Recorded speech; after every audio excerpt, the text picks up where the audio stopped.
Et du coup pour la dernière vidéo je vais parler d'un manga, le manga Kuro un cœur de chat de Sugisaku, est publié chez Kana, qui est donc la branche manga de chez Delcourt, et de la collection Made In, comme pour le manga pour Sanpei dont j'avais parlé la dernière fois. Et Kuro un cœur de chat, typiquement c'est le genre de manga vers lequel j'aurais pas du tout été à cause de la couverture.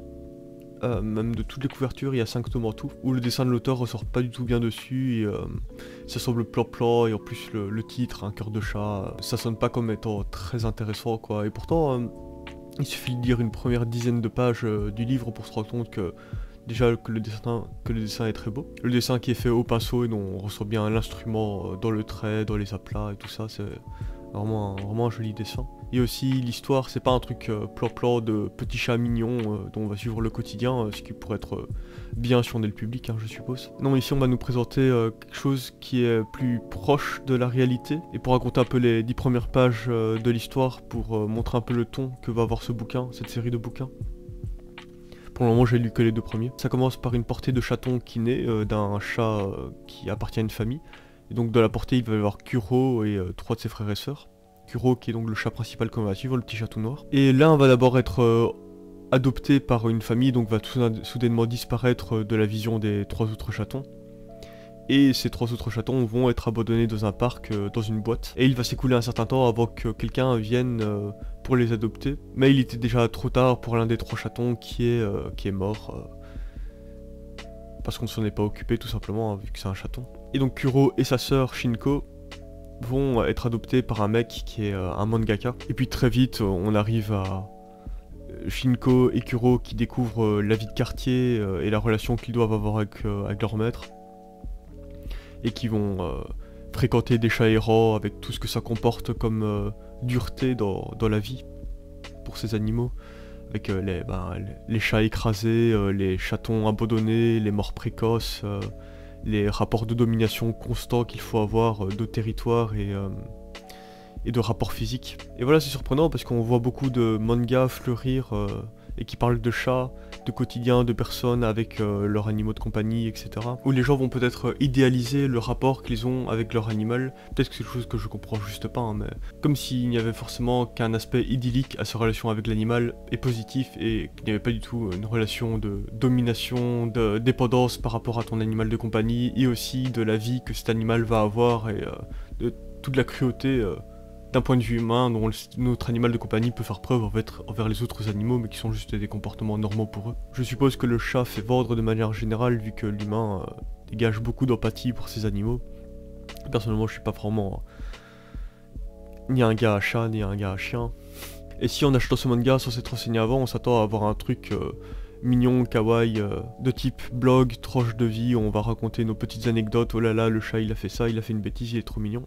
On rentre pas du tout dans ce truc là. Et en plus du titre, du thème et de la couverture qui induit en erreur, on a aussi le fait que ce manga est publié dans le sens de lecture occidentale, donc de gauche à droite, toutes les pages ont été mises en miroir, comme pour les vieilles éditions de manga à l'époque de Dragon Ball et tout ça. Et maintenant la norme c'est de respecter le sens de lecture du manga, sauf pour certaines publications, pour les mangas dédiés vraiment aux tout petits enfants, pour les aider dans leur lecture vu qu'ils sont encore dans un apprentissage. Et ici j'ai pas compris le choix éditorial de mettre ce manga en sens de lecture occidentale, vu que c'est pas un manga que si j'avais des gosses je leur donnerais à lire je pense. Et il n'y a pas de récompense ensuite à la cruauté comme dans un Disney, où Bambi va se faire shooter sa mère, et puis Mai va se faire des amis, une vie amoureuse et tout ça. Et il y a un happy end qui s'enclenche très vite dans le récit. Ici non, justement on va avoir quelque chose de très quotidien, de très proche de vie, mais on va jamais épargner les chats, il n'y va pas devoir de miracle qui se passe justement parce que c'est de la vie quotidienne, dans tout ce que ça peut avoir de plus banal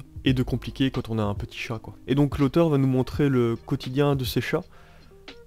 Si on enlevait complètement les textes, en fait, on aurait des comportements de chats complètement normaux comme nous on pourrait observer au quotidien, avec des réactions parfois bizarres où tout d'un coup ils s'énervent, ils nous agressent et tout ça. Ou alors ils vont rester fixés sur un élément et l'humain va pas comprendre pourquoi. Et ici l'auteur, pour donner une narration, va ajouter du texte et du dialogue de pensée et de parole à Kuro, qui est le seul chat du récit, à quelques exceptions près avec sa sœur, mais c'est vraiment minime, à qui on va formuler la parole et la pensée, quoi. Et ce qui est intéressant, c'est que l'auteur va forcément projeter des sentiments humains et des réflexions humaines dans les chats, mais va quand même se restreindre un peu et ne pas trop tomber là-dedans dans l'anthropomorphisation du chat, et va rester dans quelque chose en fin de compte d'assez cohérent de ce que pourrait effectivement se passer dans la tête d'un chat si on le mettait avec des mots d'humain, où on ne va pas trahir le comportement du chat par la mise en parole humaine, mais on va justement essayer d'appuyer ses comportements et les rendre logiques par rapport à son mental de chat, quoi. Kuro va au fur et à mesure comprendre comment fonctionne le monde des chats en termes de hiérarchie, et va donc expliquer pourquoi il va aller chier partout, ou lécher à telle personne à tel endroit et tout ça, quoi. Et Kuro va être soit dans une explication de la culture des chats, de l'explication de ses comportements, soit dans quelque chose de plus descriptif, tiens il y a un nouvel objet à tel endroit, tout ça. Mais donc l'histoire se présente uniquement par des anecdotes en 2 pages, des pages qui ne vont pas être mises en vis-à-vis mais recto et verso, et qui donc vont raconter à chaque fois un petit moment de la vie de Kuro. Ça peut être un gag et finir avec une chute, ça peut être une anecdote complètement oubliable, ça peut être du drame, ou même parfois il y a des moments très beaux dans le récit. Et c'est déjà intéressant de voir que l'auteur, malgré le fait qu'il travaille sur 2 pages pour raconter ses histoires, ne les travaille pas en vis-à-vis. Je spéculais parce que je connais pas la réelle raison initiale de ce choix-là. Ça se trouve c'est juste des raisons de mode de publication de son manga à la base. Ça permet à l'auteur de nous raconter une histoire de 2 pages tout en gardant quand même une certaine surprise, vu qu'en tant que lecteur on ne va pas avoir accès à l'histoire dans son entièreté de but en blanc via un vis-à-vis en double page. Il faut tourner la page pour avoir accès à la suite de l'histoire, vu que quand on lit une BD, quand on arrive sur une double page, on peut se spoiler la fin de l'histoire, la fin de cette double page. Si c'est une image marquante qui va attirer l'œil, on va pas s'empêcher, on va avoir un réflexe, on va regarder cette image là. Et après on va commencer sa lecture de manière plus linéaire jusqu'à arriver à cette case finale. Enfin ça c'est dont je parlais dans ma vidéo Dragon Ball. Et donc là le fait de devoir tourner la page pour avoir accès à l'histoire donne un accès à la lecture différent, quoi. Et aussi ça permet de donner davantage une impression de continuité entre les anecdotes, entre les mini-histoires de 2 pages. Vu que le lien va à chaque fois se faire, on termine une histoire et directement sur le vis-à-vis, on va commencer une seconde histoire. Et pour revenir au dessin, donc comme je disais, il est vraiment très beau avec ce très haut pinceau. Et aussi forcément le mec dessine très bien les chats. Et dans cette idée de essayer de pas trop anthropomorphiser les chats, il va rester quand même restreint dans les types de visages et d'expressions que peut donner le chat, vu qu'un chat n'a pas autant de manières de s'exprimer par le visage, par l'expression du visage qu'un humain. Et donc on va retrouver un pattern d'expression comme ça à travers les histoires. Et une idée que l'auteur a trouvée que j'aime bien, c'est quand un chat se soit humilié, on va le voir occuper de se lécher en fermant les yeux avec leurs longs yeux fermés. Et avec une goutte de sueur, quoi. Et on va retrouver ça à chaque fois qu'un chat se sent con, se sent humilié, ou essaye de passer l'air de rien alors qu'il vient de faire une bêtise. Et ça m'a directement fait penser à ce truc que fait Riyad Satouf dans ses bandes dessinées, à travers toutes ses bandes dessinées, où quand un personnage aussi va se sentir humilié, et en général c'est quand c'est un personnage un peu viril ou qui essaie de faire un peu sa grande gueule, le personnage va faire comme ça en se reniflant le doigt, et avec une goutte de sueur aussi. Et c'est rigolo de trouver ces spécificités chez un auteur dans la manière de faire exprimer une émotion très particulière. Ça donne du cachet au dessin et aussi une espèce de cohérence interne à l'univers que l'auteur essaie de créer. Et le fait de retrouver à travers le récit les mêmes expressions et attitudes des chats, après l'auteur est quand même assez créatif dans le fait de faire varier ses plans et tout, hein, donc c'est pas non plus une monotonie, mais ça donne une familiarité avec ses chats et aussi ça permet des running gags visuels où on est content de retrouver ces attitudes qu'on a l'habitude de voir et qui nous évoquent déjà un passif, et qui donc renforce l'attachement que l'on peut avoir envers ces personnages. Et donc on va suivre uniquement le point de vue de Kuro à travers toute l'histoire, où on va apprendre avec lui les différentes règles à respecter en tant que chat, dans la société des chats et dans la société humaine. Et donc Kuro, au même titre que nous, va sans cesse devoir être dans l'interprétation de comment devoir réagir à tel moment. Et par exemple, Kuro, à un moment, va être confronté à la mort d'un petit chaton. Il va se rendre compte de ce que c'est de mourir avec ce chaton qui reste immobile et qui ne bouge plus, qui est inerte. Et un peu plus tard, son maître va être à un moment malade. Il va avoir un gros mal de crâne, donc le mec il est juste couché dans son lit parce qu'il a mal au crâne. Mais ça va inquiéter les 2 chats, parce qu'ils vont faire le lien par rapport au chaton qui est mort, quoi. Et donc pour montrer qu'ils se sentent concernés, il y a Shinko qui elle est une chasseresse, va rapporter des animaux morts à côté de lui, et aussi à un moment ils vont décider de lui tabasser le crâne pour qu'il bouge et qu'il se réveille quoi, pour pas le laisser mourir. Et forcément l'humain est dans un truc d'incompréhension par rapport à ça et pense juste que les chats réclament à manger. Et ce manga parle de manière générale beaucoup le fait de devoir essayer de comprendre les comportements des autres et de décrypter le monde qui nous entoure pour comprendre comment s'intégrer dedans. Parce que tous les autres chats on ne les fait s'exprimer que par des miaou et tous les ronrons et tout ce que font les chats habituellement. Parce que hormis quand il dit qu'il a discuté avec sa sœur, même si on ne le montre jamais en soi, avec les autres chats on a l'impression qu'ils ne peuvent pas communiquer par la parole et qu'ils sont obligés de faire par le geste, typiquement apparemment, plus un chat est faible, plus il doit enterrer sa merde sous des gros monticules de terre. Et plus un chat est fort, moins il doit mettre de terre par au-dessus quoi. Et donc c'est beaucoup d'apprentissage comme ça par le geste que Kuro doit apprendre. Et parce qu'en tant que lecteur on n'a pas l'air d'avoir plus accès que lui à la compréhension de ce que les chats disent quand ils disent miaou miaou, ça a l'air d'être vraiment littéralement miaou miaou. Et que c'est vraiment le ton et la situation qui vont faire comprendre ce que signifie la parole du chat. Là où chez Kuro ça va être directement explicite dans son interprétation et dans sa manière de penser, vu qu'on va avoir accès à sa pensée et à sa parole qui d'ailleurs est représentée dans des toutes petites bulles avec des textes tout petits. Parfois il faut vraiment se pencher sur le livre pour réussir à les lire, je suppose que c'est pour... comme c'est un chaton à la base, je suppose que c'est pour représenter le petit miaulement tout petit qu'ont les chatons. Et va graviter autour de Kuro tous des chats différents dont certains vont être nommés.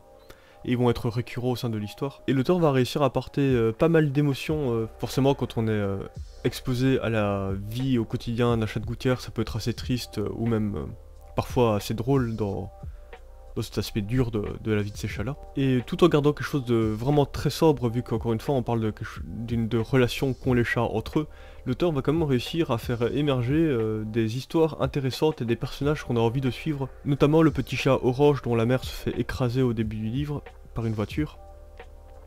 Ça va être un chat mâle avec lequel Kuro va être en compétition au début. Et puis Orange qui vit dans les quartiers, contrairement à Kuro qui lui a été adopté, va finir par être enlevé par la femme renarde comme Kuro l'appelle. Et donc là on peut se dire que on a vraiment accès à la vision qu'a Kuro de son environnement et des humains. C'est pas une représentation objective qu'on a de chaque humain et de chaque personnage humain, mais on a davantage la vision qu'on a Kuro, vu que la femme renarde a vraiment une tête de renarde quoi. Et donc ce chat orange va être enlevé, adopté par la femme renarde, qui va le castrer, ce qui va lui enlever toute agressivité et toute volonté à s'établir dans le quartier, vu que pour s'intégrer dans ce quartier il faut faire preuve de force physique et de volonté physique, ce que ce chat castré ne peut plus avoir quoi. Ce qui va forcément changer toute sa relation qu'il avait avec Kuro, et c'est très intéressant de suivre ça. Et Kuro qui était rival avec Orange autrefois et qui maintenant le voit avoir des comportements de chat dominé parce que Orange doit s'adapter à sa nouvelle condition. Kuro va juste être dans le constat de voir qu'il s'est passé telle chose et il va en résulter telle chose. Même si on va le faire s'exprimer un vague sentiment de tristesse, il n'y aura pas de jugement de sa part. Et le récit va montrer beaucoup de comportements humains et de chats, notamment des humains qui vont frapper des chats parce que ces chats vont faire des bêtises, sans forcément porter de jugement moral. Vu que Kuro n'en porte pas lui-même, il n'a pas de notion de bien ou de mal, c'est comme ça que les choses se passent pour lui. Et il peut les combattre, mais ces choses-là ne sont pas forcément de l'ordre de l'injustice quoi. Du coup voilà, j'aurais presque pas parlé de mise en scène cette fois-ci, donc vive la ligne éditoriale, hein, suffit que je dise que j'en ai une pour ne pas la respecter. Avec mon super esprit de contradiction. Et du coup, bah, si vous aimez les chats, c'est un conseil de lecture que je vous donnerai, hein, Kuro un corps de chat. J'aime beaucoup cette façon presque neutre d'aborder le sujet, et de parler des chats de manière très frontale et très sincère. Et quand même si j'ai beaucoup évoqué de moments durs dans le récit, il n'y a pas que ça, il y a aussi des moments très beaux, très touchants, mais le récit reste globalement quand même assez sombre quoi. Et petite mention spéciale au personnage d'auteur de BD, de mangaka, qui est le maître de Kuro, qui est un personnage très développé, hein, qui dort, qui lit du porno, qui va faire caca, et qui travaille de temps en temps.